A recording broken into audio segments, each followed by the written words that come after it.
You've probably driven past houses like this, and the first thing you say to yourself is, who actually owns these homes? And the answer is probably nobody. Typically, 70% of these mega mansions are usually managed under an LLC and a revocable living trust. So we're going to talk about the 5 biggest reasons these secret empires exist and why it's better than putting your money in a bank.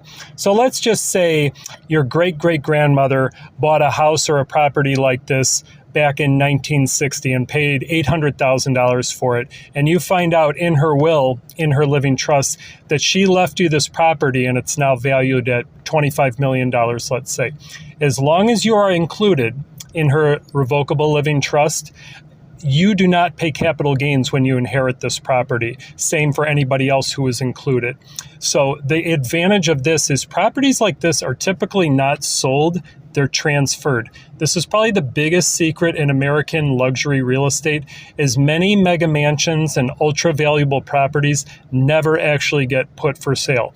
They are written into people's wills, and as long as they don't revoke those terms when they pass away, not only do those people inherit those giant assets, but they inherit them with no capital gains tax. So that is the biggest, it's called the step up in basis tax code, and it's one line that basically saves people millions and millions of dollars. And what even adds more insult to injury for us, but not for the people who own these places, is they get to borrow against those assets for their entire lifetime, and then they get to pass along those same assets to their children and relatives. And this is called, it's not a very attractive term, but it's called the buy, borrow, and die philosophy.